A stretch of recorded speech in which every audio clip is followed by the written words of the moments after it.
Everybody else is wiped out. That your deposit is gone, not just frozen, but gone. They gave them what they call a receivership certificate. So here's like an illiquid IOU. And you say, well, what's that worth? And the answer is, we don't know. We have to sell assets and then we'll pay off creditors, including yourselves, and you'll get something on your receivership certificate. It's like, yeah, is it 10 cents on the dollar, 90 cents on the dollar? No one knows. I mean, you can guess, but they don't know until they sell the assets. And having gone through this with the Resolution Trust Corporation in the early 90s, that can take 6 months, a year. It actually took, I think RTC did a good job, but that took 2 years from kind of 90 to 92 to clean that up. So you actually don't know. Meanwhile, who's got the receivership certificate? Who used to be a depositor? All these startups we talked about. Well, I don't care if you have 25 employees and 2 million in working capital. You got a payroll. You got to pay the rent, pay the employees, pay the vendors, pay the developers, coders, et cetera. And they couldn't because their money was gone. So now they were just going to sequentially and very rapidly fail. They were going to, file for bankruptcy or close their doors because they literally couldn't meet payroll. And this is where the White House got involved, because then they're like, all these techies, all these, then you have tech startups, we talked about that, but who owned the tech startups? Well, this is where you get into the Bill Ackmans and the, Peter Thiels and Larry. You get into all these big players who own all these little startups, Kleiner Perkins, Google, whatever. Well, who are they? They're very heavy Democratic donors. And what were these startups doing? Well, everyone thinks, I must be working on a new app. That's not true. A lot of them were climate-related, sustainable resource startups. They were working on the Green New Deal. And by the way, it's not exactly a viable business model, except if you look at the Inflation Reduction Act that Nancy Pelosi pushed through last August 2022, that was about 800 billion, a little bit more, maybe 900 billion. But that was called the Inflation Reduction Act, which is nonsense. That was the Green New Deal. That was the Green New Deal that AOC wanted from the start, and not all the money, but well over $200 billion was available for rebates, tax refunds, tax credits, et cetera, for people doing work in so-called sustainable resources, and many of them were. Now, we don't have 5 hours to talk about why the Green New Deal is the Green New Scam. That's a separate topic, but there's no doubt that the White House favored it and the Democrats favored it.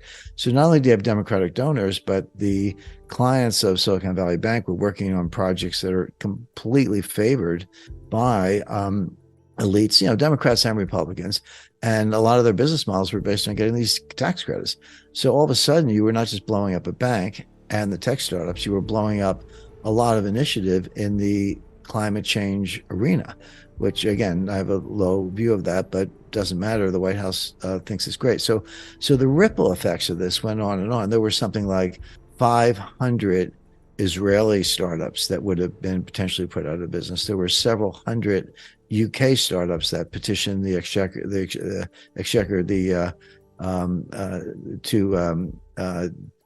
get a rescue of the UK branch of Silicon Valley Bank, Chancellor of the Exchequer. So this thing was all of a sudden rippling all over the world. There were a lot of elite interests that were threatened. Sunday night at 6:15, the Fed, the FDIC, and it came out with a press release. They said, just kidding. The deposits are good. It's all good. We're going to guarantee unlimited. So now you're talking, it's not 250,000, it's 5 billion in some cases, or $2 billion in other cases. And they said yes. And so it was a 180-degree turn from what the FDIC said on Friday. It was like, the deposits are dead. It's like Dracula back from the grave. The deposits are alive as of Sunday night. And not only that, but the Fed proceeded to guarantee every deposit and every bank in the entire U.S. banking system. Here we're talking, $6 or $7 trillion of assets. And the way they did it was a lot of other banks, big ones and small ones, at least the big ones had good risk management, but a lot of small and medium-sized banks, they had the same problem Silicon Valley Bank had. Maybe the depositors weren't walking out the door, or maybe they weren't funding tech startups, but they had underwater bonds and overnight deposits, and were facing the same things. Before we continue, help us clicking that YouTube like button and subscribe now to our channel. This shows the algorithm that you valued this information. And it helps us spread that message. Sharing is caring. And now, let's continue. So the Fed said, okay, all you banks, if you send us your bonds, we'll give you cash. Okay, that's just a normal discount operation, but we'll give you cash equivalent to the par value.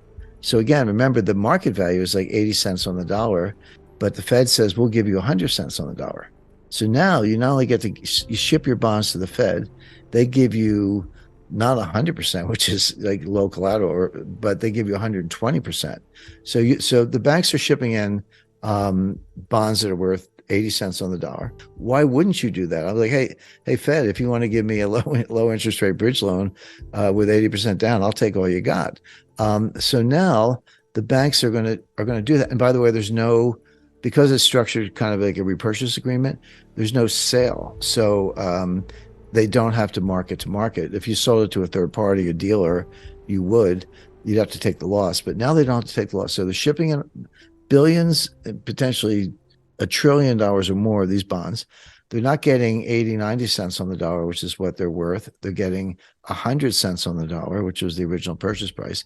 They don't have to take the loss, and they're getting cash.